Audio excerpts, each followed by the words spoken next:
Maligayang pagdating sa malalim na pagsisid ngayon sa isang kamangha-manghang paglalakbay na mararanasan o napansin na ng marami sa atin sa atong mga mahal sa buhay. Nakarating na ba kayo sa bahay ng iyong lola at napansin ang kakaiba, matamis na pabango na tila nagtatagal sa hangin? O baka nahuli mo ang iyong ina na nakikipag-usap sa sarili habang nag-aalaga sa kanyang hardin? Ngayon, tutuklasin natin ang dalawang nakakaintriga na fenomena na kadalasang lumilitaw sa buhay ng kababaihan pagkatapos nilang malagpasan ang threshold ng kanilang ika-6 na dekada. Ang pagbabago sa natural na pabango ng katawan pagkatapos ng 60 at ang magandang ugali ng self-talk na nabubuo pagkatapos ng 65. Magsimula tayo sa isang kwento tungkol kay Sarah, isang masiglang 67 taong gulang na kamakailan ay napansin ang mga pagbabagong ito sa kanyang sarili. Isang araw, habang naghahanda para sa kanyang lingguhang bridge club meeting, nahuli niya ang kanyang sarili na may detalyadong pakikipag-usap sa kanyang pagmuni-muni tungkol sa kung aling damit ang pinakaangkop. Dahil dito ay napatigil siya at napangiti, naaalala kung paano ginawa ng kanyang sariling ina ang parehong bagay. Ngunit ang talagang nakakuha ng kanyang atensyon ay ang banayad ngunit natatanging pabango na tila sumusunod sa kanya ngayon, na iba sa kanyang mga kabataan sa kabila ng pagpapanatili ng parehong gawain sa kalinisan na palagi niyang sinusunod. Ang nararanasan ni Sarah ay talagang isang kamangha-manghang biological transformation na nangyayari sa maraming kababaihan habang sila ay tumatanda. Natukoy ng mga siyentipiko ang natatanging pabango na ito bilang non-ethanol, ngunit mas gusto kong isipin ito bilang ang mabangong pirma ng karunungan. Nakikita mo, ang ating mga katawan ay patuloy na nagbabago sa buong buhay natin, at ang mga pagbabagong ito ay hindi basta-basta humihinto dahil nagdiwang tayo ng isang makabuluhang kaarawan. Sa halip, patuloy silang nagsusulat ng mga bagong kabanata sa ating biological na kwento. Ang agam sa likod ng pagbabagong ito ng pabango ay partikular na kawili-wili. Habang tumatanda ang mga kababaihan, ang kanilang balat ay sumasaalim sa isang kahangahangang pagbabago sa kung paano ito gumagawa at nagpoproseso ng mga natural na langis. Ang pagbabagong ito ay pangunahing hinihimok ng hormonal shift at isang bagay na tinatawag na oxidative stress, mga magarbong termino para sa natural na proseso ng pagtanda ng ating mga katawan. Sa paligid ng edad na 60, ang katawan ng kababaihan ay nagsisimulang gumawa ng mas maraming omega-7 fatty acid. Kapag ang mga fatty acid na ito ay nakikipag-ugnayan sa oxygen sa hangin, sila ay nasira sa non-nanal na lumilikha ng katangiang pabango na iniugnay ng marami sa pagtanda. Ngunit narito kung saan ito ay nagiging mas kaakit-akit ang pagbabagong ito sa kimika ng katawan ay hindi lamang isang random na pangyayari. Ito ay talagang kaakibat ng hindi kapanipaniwalang karunungan at karanasan sa buhay na kaakibat ng pagtanda. Pag-isipan ito, sa oras na ang isang babae ay umabot sa edad na 60, malamang na nakaranas siya ng hindi mabilang na mga sandali ng kagalakan, dalamhati, tagumpay at hamon. Ang kanyang katawan ay malamang na nagdala ng mga bata, nag-aalaga sa mga mahal sa buhay sa pamamagitan ng sakit, sumayaw sa mga kasalan at may mga apo.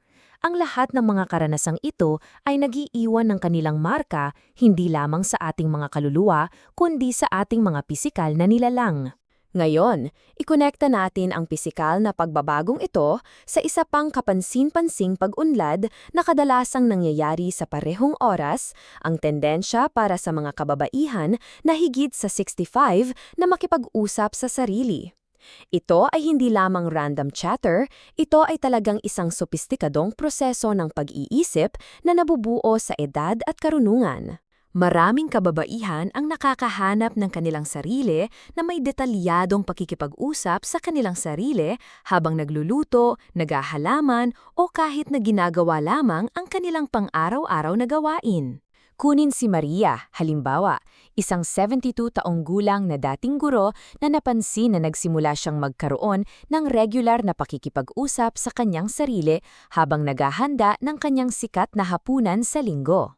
Sa una, Nag-aalala siya tungkol sa bagong ugali na ito, ngunit pagkatapos ay napagtanto niya ang isang bagay na kapansin-pansin, ang mga pag-usap na ito ay talagang nakakatulong sa kanya na ayusin ang kanyang mga iniisip, mas maalala ang mga recipe, at kahit na iproseso ang ilan sa mga mas malalim na emosyon na dinadala niya sa buong buhay niya. Ang pag-usap sa sarili na ito ay madalas na lumilitaw bilang isang natural na extension ng mayamang panloob na dialogo na nabuo ng mga kababaihan sa buong buhay nila. Pagkatapos ng 65, maraming kababaihan ang nakakahanap ng kanilang sarili ng mas maraming oras para sa pagmumuni-muni. At ang kanilang pag-uusap sa sarili ay nagiging isang paraan ng pagproseso ng kanilang malawak na mga karanasan sa buhay. Ito ay tulad ng pagbibigay ng boses sa hindi mabilang na mga saloobin, alaala at insight na kanilang nakalap sa mga dekada. Ang partikular na nakakaintriga ay kung paano ang dalawang pagbabagong ito, ang binagong kimika ng katawan at tumaas na pag-uusap sa sarili ay madangas na gumagana ng magkakasawato. Habang ang katawan ay nagkakaroon ng kakaibang pirma ng pabango, ang isip ay gumagawa ng sarili nitong paraan ng pagproseso at pagpapahayag ng naipon nitong kaalaman. Para bang nagsasabay ang buong pagkatao namin para ipahayag ang karunungan na natamo namin sa paglipas ng mga taon.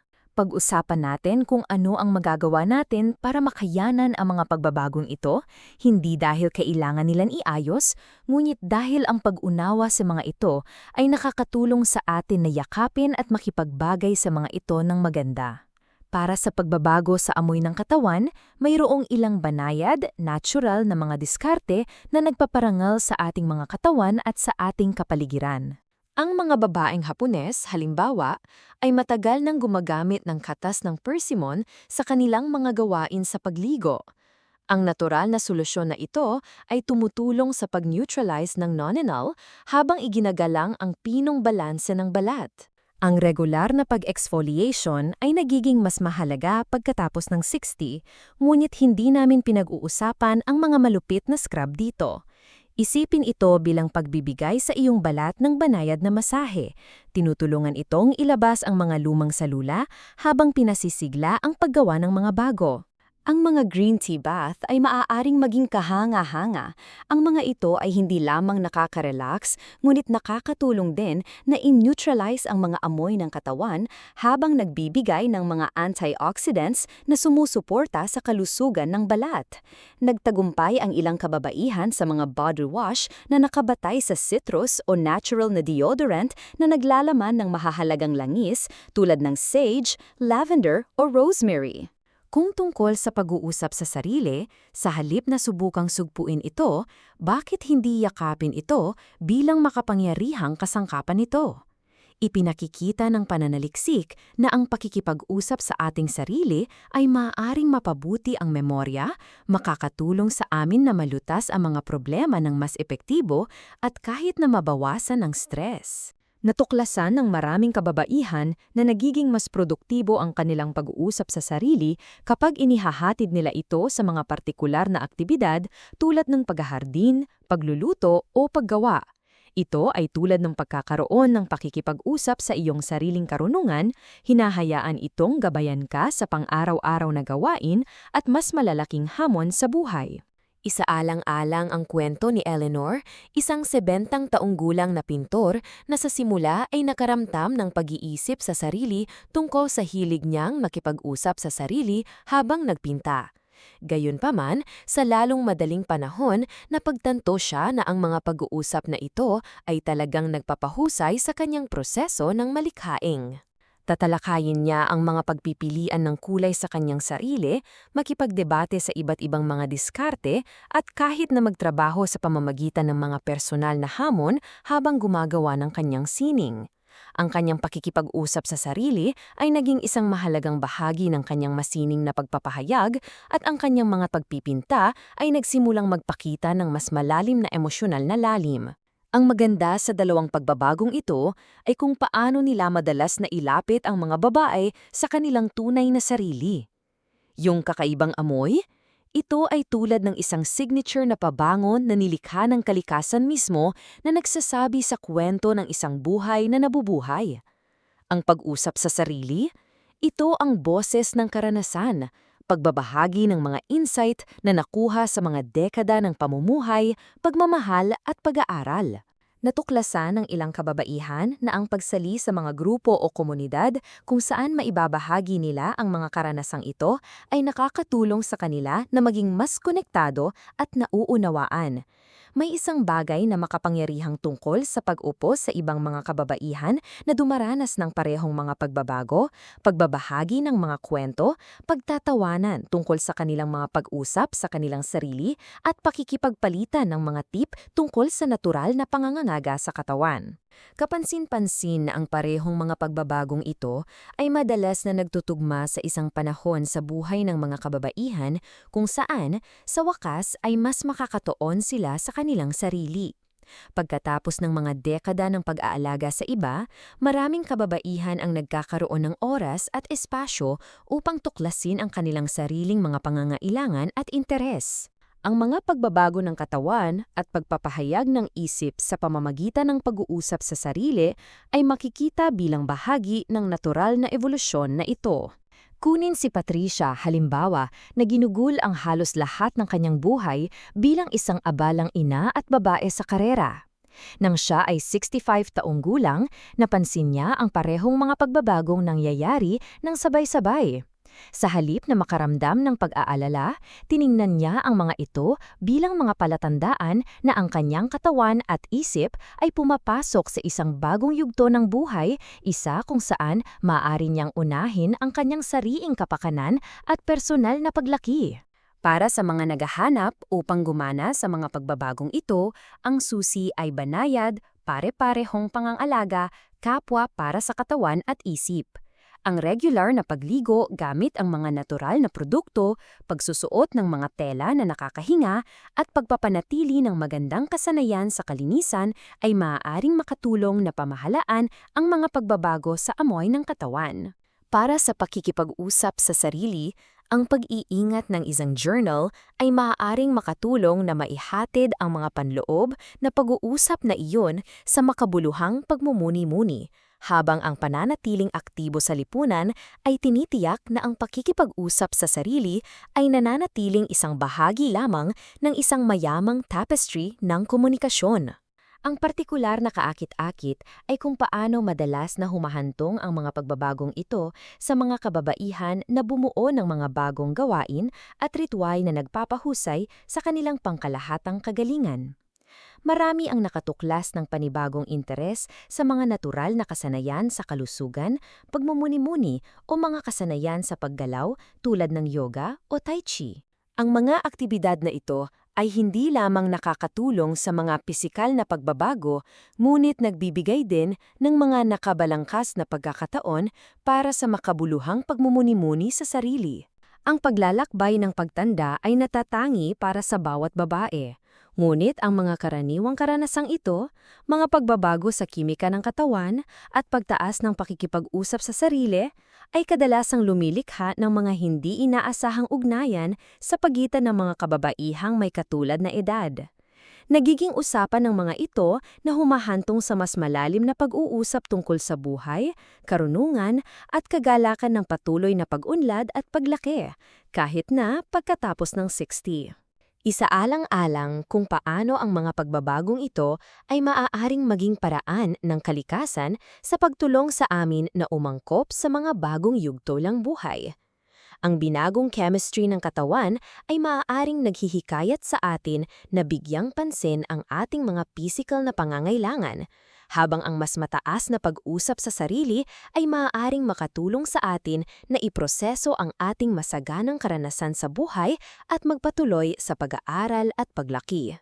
Ang ilang kababaihan ay nakahanap ng mga malikhaing paraan upang tanggapin ang mga pagbabagong ito. Si Joanne, isang 68 taong gulang na retiradong librarian, ay nagsimula ng isang journal club kung saan nagtitipon ang mga kababaihan upang ibahagi ang kanilang mga insights sa pag-usap sa sarili at makipagpalitan ng mga natural na tips sa pangangalaga sa katawan. Ang grupo ay naging isang itinatangi na sistema ng suporta kung saan ang mga miyembro ay maaaring malayang talakayin ang mga pagbabagong ito nang walang paghatol o kahihiyan. Mahalaga ring tandaan na ang mga pagbabagong ito ay maaaring mag-iba ng malaki sa bawat tao. Ang ilang mga kababaihan ay maaaring makaranas ng banayad na mga pagbabago sa pabango ng katawan, habang ang iba ay maaaring makapansin ng mas malinaw na mga pagkakaiba. Katulad nito, ang mga pattern ng pag-uusap sa sarili ay maaaring mula sa paminsang-minsang pag-ungol hanggang sa regular at detalyadong pag-usap. Ang susi ay ang pag-unawa na ang lahat ng mga pagkakaiba-iba na ito ay normal at natural na mga bahagi ng pagtanda. Habang tinatapos namin ang aming paggalugad sa mga kamangha-manghang pagbabagong ito, tandaan na ang mga ito ay hindi mga problemang dapat lutasin, kundi natural na mga pagbabagong dapat maunawaan at tanggapin.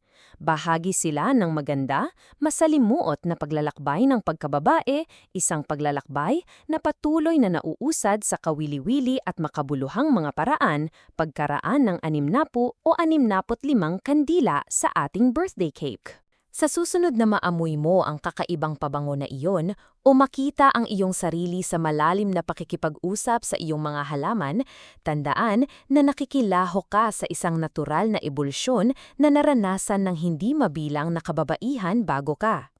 Ang mga pagbabagong ito ay mga bagong paraan lamang na ipinapahayag ng ating katawan at isipan ang karunungan na naipon natin sa paglipas ng mga taon. Kung tutuusin, hindi ba't kapansin-pansin na kahit matapos ang 6 na dekada ng buhay, ang ating katawan at isipan ay patuloy na nagkakaroon ng mga bagong paraan ng pagpapahayag ng kanilang sarili. Ang mga pagbabagong ito ay hindi mga wakas. Ang mga ito ay simula ng mga bagong paraan upang maunawaan at pahalagahan ang hindi kapani-paniwalang paglalakbay ng pagiging isang babaeng nabuhay, minahal at nakakuha ng sapat na karunungan upang punan ang mga volume. At iyon ay talagang isang bagay na sulit na pag-usapan, sa iba man o sa ating sarili. Tandaan, bawat yugto ng buhay ay nagdadala ng sarili nitong kakaibang kagandahan at hamon. Ang mga pagbabagong ito sa ating mga senior na taon ay isa pang kabanata sa ating patuloy na kwento. Isang karapat-dapat na yakapin ng may pag-unawa, biyaya at marahil kahit na kaunting katatawanan. Pagkatapos ng lahat, mayroong isang bagay na kahangahangang patula tungkol sa ating mga katawan at isipan na naghahanap ng mga bagong paraan upang ipahayag ang yaman ng ating mga karanasan habang tayo ay patuloy na lumalaki at nagbabago sa ating buong buhay.